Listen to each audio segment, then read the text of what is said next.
Y ahí viene la reflexión de todos, pero veo una juventud quizás más espontánea o no lo sé, o más llena de redes o menos informada. Te pregunto porque pues tú eres la experta, o sea, ¿cómo están creciendo estas mujeres? Mira, yo veo que seguramente tú, por supuesto, lo has de haber notado. Yo veo un desfase en las edades. Quizá nuestra generación era esta presión de los 30, ¿no? De la edad de los 30 era como crucial, ¿no? Como es que ya voy a cumplir 30 años y no me he casado y no he tenido hijos, y entonces había como un quiebre fisiológico importante Otra a vez esa el edad. tiempo, El el tiempo, factor tiempo. otra vez.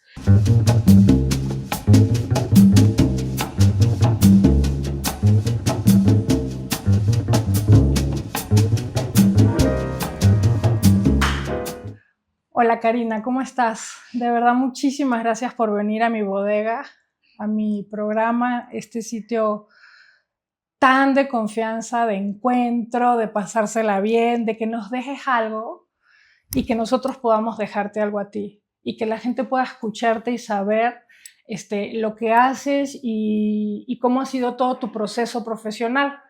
Yo te confieso que te vi haciendo unas redes bellísimas y me inspiraste mucho. Y por ahí uno empieza, granito a granito, por cada persona. María, muchas gracias. Gracias por esta enorme invitación. Y bueno, pues encantada de la vida de estar aquí y con muchísimo gusto para compartir, para dar mi testimonio, para brindarte lo que sea necesario en esta charla que tengamos. Y aquí estoy, encantada. Mira, hay una cosa curiosa que quiero contar muy resumidamente. Yo te conozco en el Parque México, porque como que se hizo un grupo de mamás que teníamos a todos los niños que vivíamos cerca del parque. Te conocí ahí y me llamó mucho la atención y me llama mucho la atención ver que lo que se veía en ese momento de nosotras y para nosotras era un tema de maternidad y era nuestro tema. Y era de lo que hablábamos y me imagino que nos comparábamos unas con otras, aprendíamos unas de otras, pero yo nunca supe que tú eras una psicoterapeuta tan profesional y que hacías cosas tan lindas. Entonces, cuando te vi años después, te estoy hablando de 10 años después, siempre estuve viéndote y mirándote, sobre todo por el tono y la forma en cómo conduces tú las cosas más sencillas de una terapia para convertirlas en lo más importante. Entonces, para empezar, quisiera preguntarte cuál es tu especialidad y por qué, y de dónde nació esta parte que oigo mucho sobre la resiliencia. Claro. Mira, yo estudié psicología en una escuela básicamente de corriente psicoanalítica. Y estuve mucho tiempo en un proceso personal en psicoanálisis y a la mitad de la carrera decido trabajar y me enfoco a la parte organizacional de la psicología. Entonces Empresarial, empiezo a digamos. trabajar en empresa, empiezo a compaginar estas dos alternativas y me voy todo ese tiempo por la parte empresarial, corporativa, y trabajé en recursos humanos muchísimos años. Muchísimos años, más de 18, más o menos. Y fue una experiencia totalmente gratificante, pero aunado a eso siempre estuvo esta parte de la escucha, ¿no? Siempre constante del empleado, del colaborador, de la problemática, de lo que necesitaba la empresa, de lo que necesitaban las áreas de trabajo. Entonces, ha sido una característica fundamental en mi trayectoria, la escucha.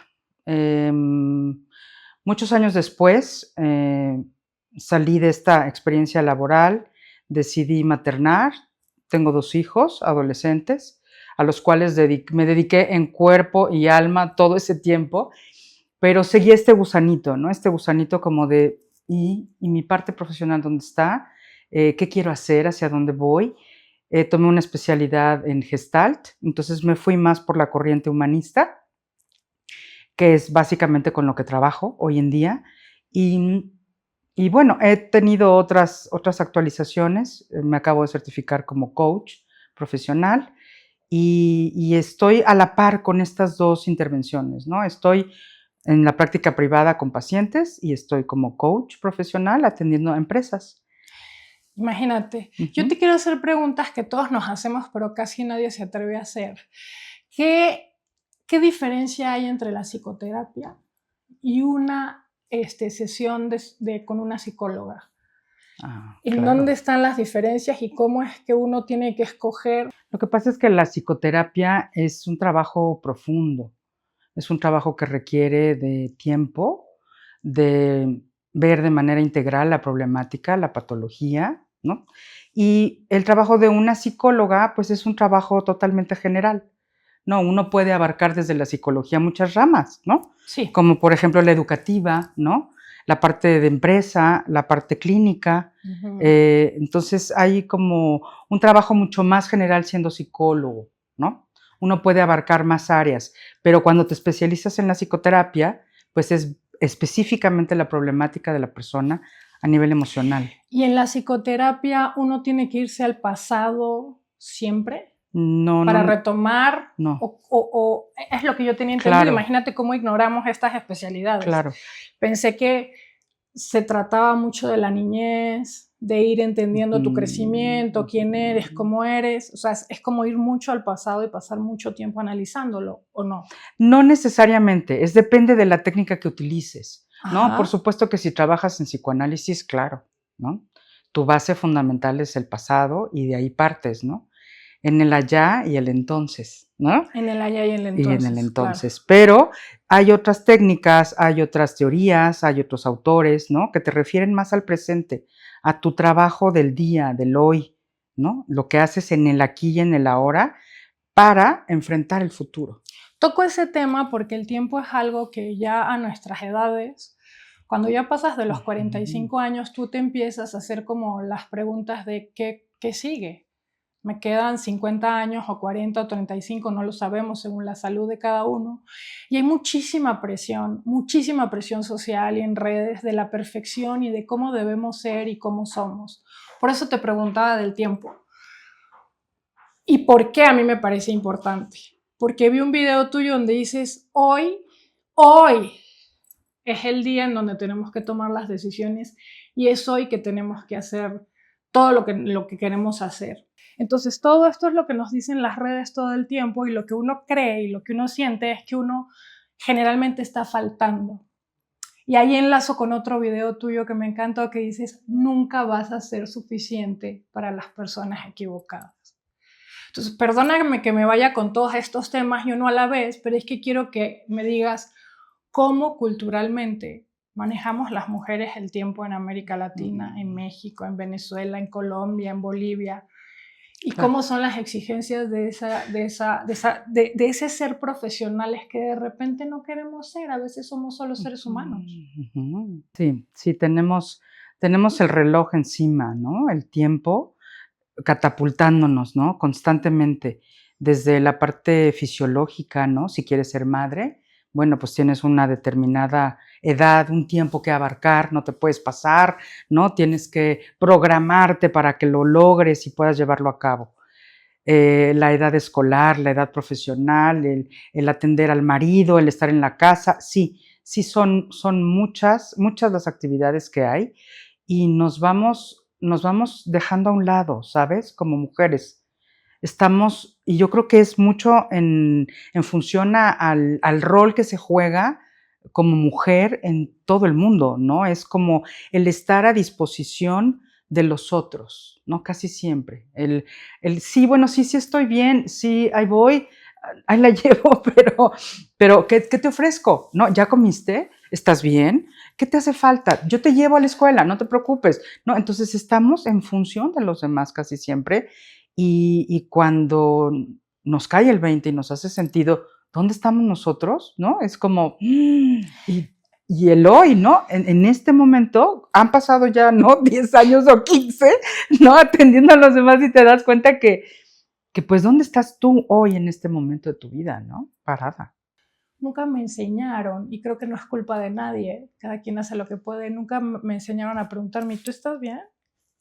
Uh-huh. No te lo digo como víctima, te lo digo como aprendizaje total. Claro, sí. Entonces, ¿por qué me gusta este programa y por qué trato de que todo sea más o menos sobre un conglomerado que es América Latina, y me gustaría mucho investigar y saber sobre todas esas culturas y todo, pero lamentablemente solo he vivido en Venezuela y en México.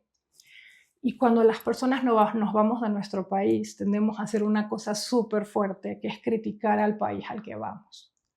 Se nos hace muy fácil, porque tienes todas tus querencias y todo lo de adentro lo dejaste en tu tierra de nacimiento. Entonces eres como muy injusto haciendo las comparaciones. Y yo recuerdo decir, no hay país más machista, más duro y más maltratador con las mujeres que México. De los que yo conozco, decía yo, como si yo hubiera conocido, yo nunca he vivido en Chile, nunca he estado en Argentina, mucho menos en Colombia, que es mi país vecino. Pero lo que me llama la atención es que cuando yo volví ya con una madurez un poquito más elaborada y podía observar de otras maneras, yo me encontré con que Venezuela era igual o peor. Son unas mujeres muy fuertes, con mucho carácter, pero siempre terminamos supliendo el papel de aquella mujer abnegada y siempre terminamos conformándonos con pues, los preceptos culturales que no nos damos cuenta cuando nos dictaron. ¿Cómo ves tú en tu terapia y en estos momentos todos estos temas que tienen que ver con que la mujer se siente tan atada y tan encarcelada a tantas cosas? Por decir una palabra, no sé cuál es la palabra precisa. Sí, hay muchos momentos de las relaciones en donde sí, nos encontramos con esta abnegación, ¿no? Este sometimiento hasta cierto punto, ¿no? Y en gran medida porque queremos estar, ¿no? Porque A eso voy. queremos estar en esa parte y queremos vivirla y queremos ser cómplices y partícipes, pero hay una intensidad enorme. Yo creo que cuando eres madre, ¿no? Y estás en los primeros años de la educación de tus hijos, hay un desbordamiento brutal, ¿no? Y entonces no nos damos cuenta. Sí tenemos esta función del matriarcado, sí la llevamos a cabo, nos manejamos como pez en el agua, pero estamos en el sometimiento, ¿no? De la pareja, del proveedor, ¿no? Muchas veces cuando no trabajamos, cuando solamente estamos en casa cuidando a los chavos, y entonces, bueno, pues nos ajustamos, ¿no? A lo que se dicta en el hogar y a las reglas en ese momento. Pero creo que después de esa parte, sí hay un despertar muy importante. Hay una cosa que me llama mucho la atención. Ya nos hiciste como un diagnóstico de este matriarcado un poquito sometido, que es y no es, de estas mujeres con mucho carácter y todo, que al fin y al cabo siguen desempeñando los roles que el patriarcado le dice. Pero más que enfocarme en eso, me gustaría saber cómo ves las nuevas generaciones, las de nuestros hijos adolescentes, cómo ves que están manejando este lenguaje, cómo ves que despertaron a una cantidad de movimientos importantísimos que sé que nacieron desde el feminismo, se han radicalizado, hay otros que están muy tranquilos, yo veo que ha sido de forma natural su crecimiento en todos estos temas. Yo tuve que reaccionar, yo fui de esas mujeres que tuvo que reaccionar y darse cuenta que lo que decía no era que lo que pensaba no era lo mismo que hacía, y que yo estaba siendo incongruente en muchas cosas según lo que escribo y lo que hago. Y ahí viene la reflexión de todos, pero veo una juventud quizás más espontánea, o no lo sé, o más llena de redes, o menos informada. Te pregunto porque pues tú eres la experta, o sea, ¿cómo están creciendo estas mujeres? Mira, yo veo, que seguramente tú, por supuesto, lo has de haber notado, yo veo un desfase en las edades.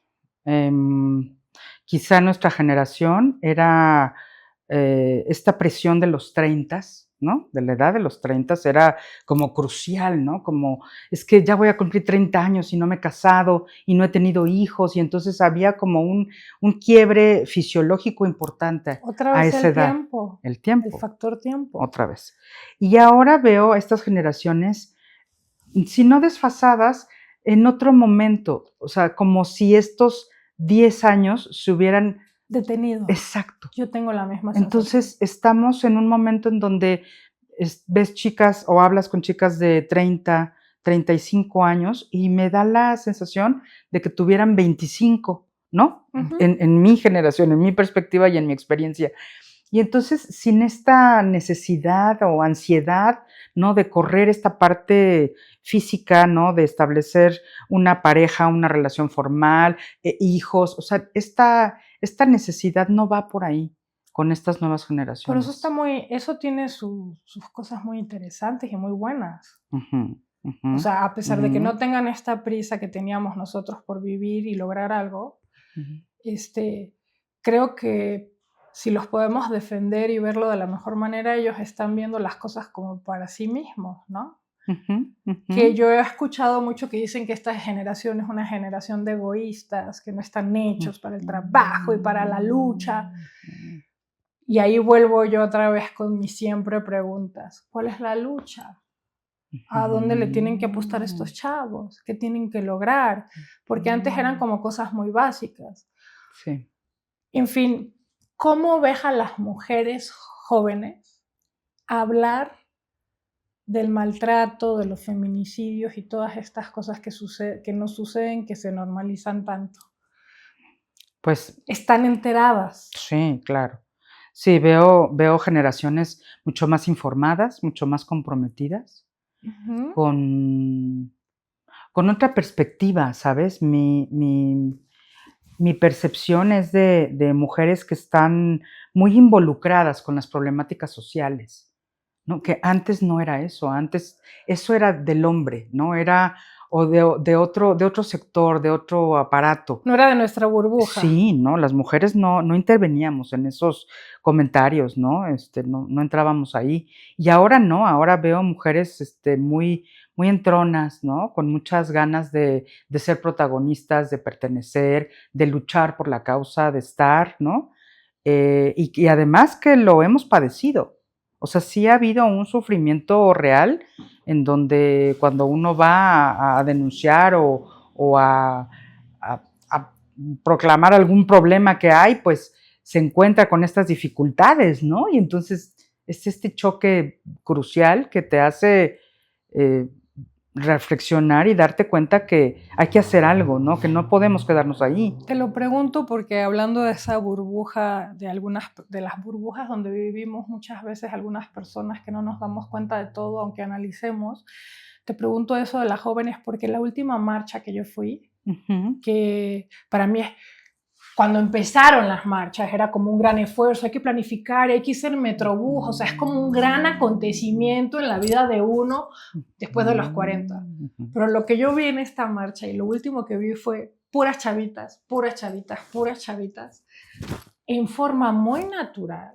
Ujú. Para mí fue una lección enorme, porque yo convoco a mis amigas y hacemos pancartas, entonces es el gran acontecimiento. Ah, no, ellas salieron de clase y se fueron para su marcha porque simple y llanamente tienen que ir.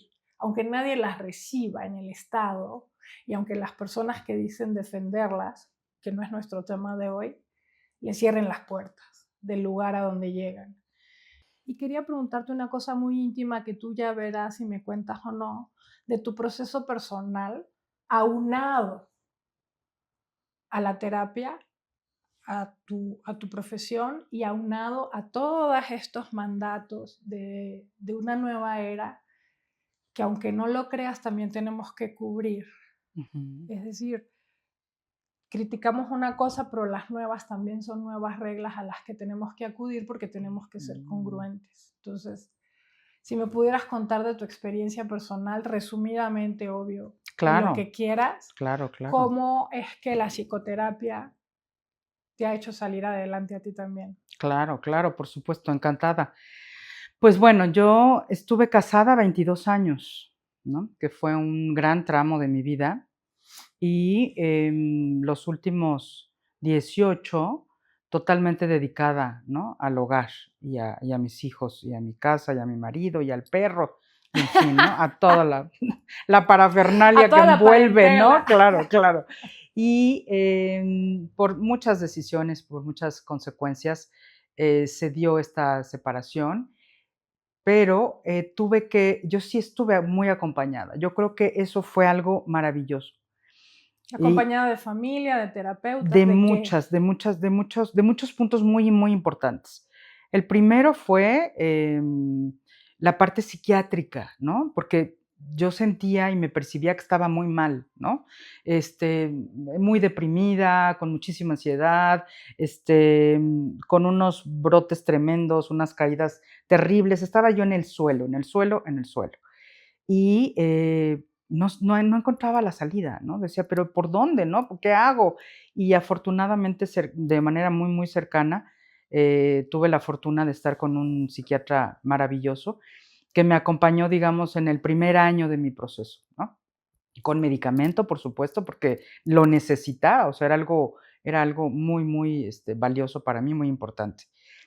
A la par, estuve, y siempre he estado muy acompañada de una persona muy, muy importante en mi vida, que es mi hermana. Tenemos una relación muy cercana y además hay una distancia en años muy, muy grande. Ella me lleva 15 años, Mi hermana me lleva 11. entonces es como una mentoría, ¿no? Claro. Brutal, ¿no? De a ver qué pasa. Ella también es psicoterapeuta, ¿no?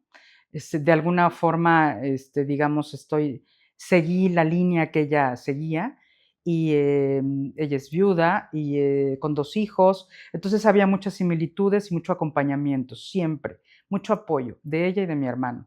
Y entonces la familia también es una parte crucial, ¿no? El que tú tengas este núcleo base es fundamental. Entonces tenía la parte médica, tenía el acompañamiento familiar y tenía la parte de las amistades, ¿no? Este núcleo de amistades maravilloso que no me ha soltado, que seguimos frecuentándonos y que son personas también para mí maravillosas porque además son personas que tienen una edad ya mucho más avanzada que la mía, ¿no? Más que mi hermana, ¿no?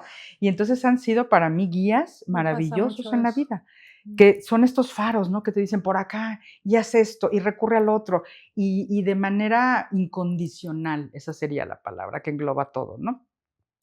Después de todo este proceso, decidí entrar a un proceso personal de psicoterapia, en donde, por supuesto, yo ya he hecho mucho trabajo Claro. personal anterior, ¿no? En muchos años atrás. Pero bueno, finalmente a las redes sociales, ¿no? Que fue así, hice mucha empatía con una persona que vi y dije: "Dios mío, yo tengo que ir con ella, ¿no? O sea, me tiene que atender". Y hoy por hoy es mi psicóloga, ¿no? De cabecera.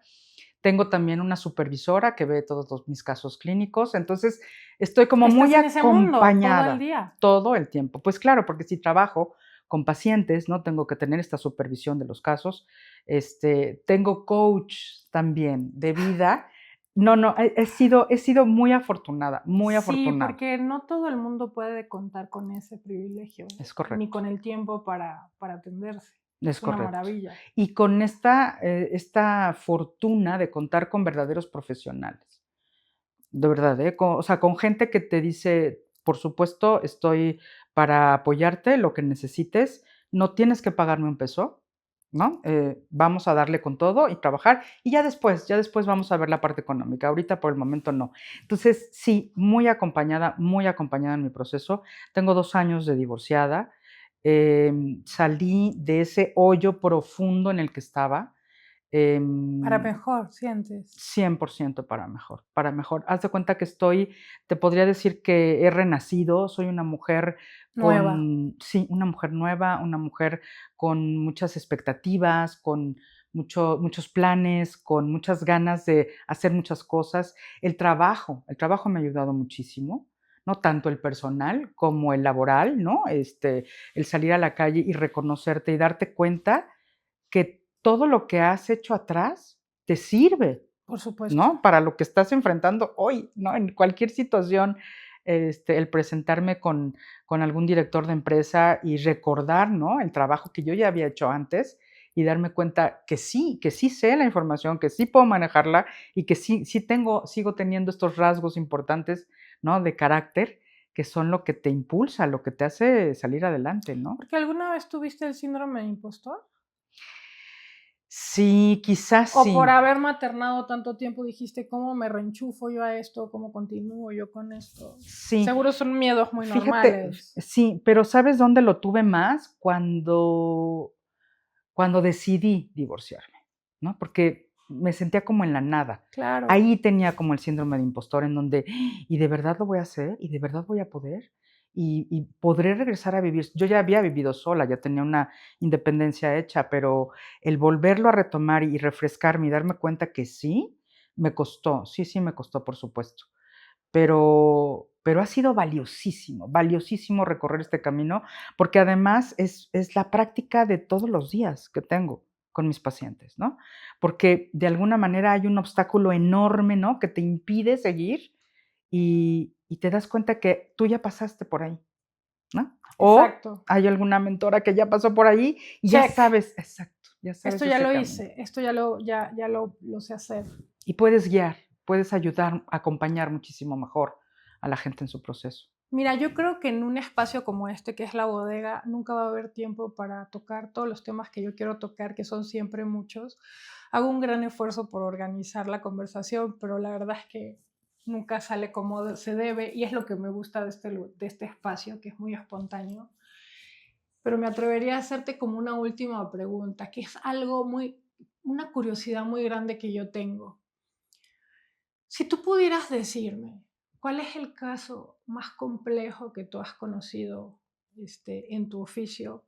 Por supuesto, sin decir nombres ni nada, porque no se puede. ¿Cuál me dirías que es la historia, aparte de la tuya, que me imagino debe ser la más importante de tu vida, ese cambio y ese renacer? ¿Cuál ha sido de las situaciones más difíciles a quien tú has visto salir de un problema grande o de un problema de salud mental o de depresión grande? ¿Cuál es esa experiencia que tú dijiste, wow, esto sí está muy fuerte, que esta persona lo haya logrado? Sí, fíjate que tuve la fortuna en la pandemia de trabajar con una persona muy importante que reapareció en mi vida y que me retomó para trabajar en una fundación. Y Ujú. fue un voluntariado que yo había pedido con años anteriores, pero que no se me había dado, y en ese momento se dio. Y entonces empecé a trabajar en una fundación que se llama Debra México, con una persona muy, muy linda, la directora, Setsuko Shiraishi, que me dijo, vente, vamos a trabajar, ayúdame, te necesito como psicóloga para ayudar a estos chavos que están pues en una situación muy difícil. Ellos padecen de una enfermedad que se llama EB, ¿Qué es? epidermolosis bulosa. Ujú. Es una falta de proteína que no regenera la piel de la misma forma que tú o que yo.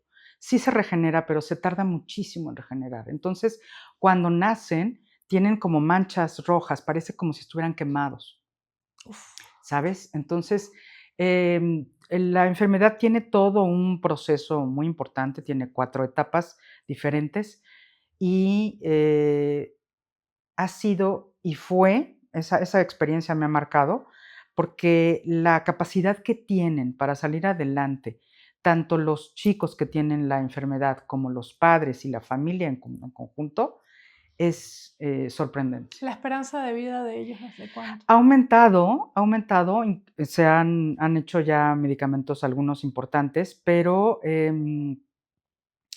que sea, te podría decir 30, 40 años, más o menos. Es que te pregunto eso Impresionante. porque uno tiende, todos los seres humanos tenemos algunos prejuicios, entonces cuando la gente habla de resiliencia, de lograrlo, de él es hoy, puede ser feliz, seguramente si uno tiene un mal día, uno mira eso y dice, ay no, hoy no Ujú, tengo ganas, ujú, hoy no soy resiliente, hoy me abandono, ujú, hoy me dejo, hoy no estoy de humor para todas estas cosas.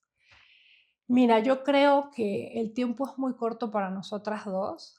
Yo te agradezco mucho que estés en nuestros primeros programas, porque además viniste a ciegas, porque a mí me gusta a ciegas, porque a mí me ujú. gusta improvisar, pero sé que vamos a tener que organizar unos temas mucho más grandes y Claro. como más puntuales de las cosas que haces. Por lo pronto, ojalá que la gente te conozca mucho, y yo he tenido la suerte de conocerte, que te llamen, que te ocupen. Tenemos muchas mujeres seguidoras Ujú. muy, muy, muy profundas, muy lindas, gente de verdad que te va a encantar conocer y seguramente atender.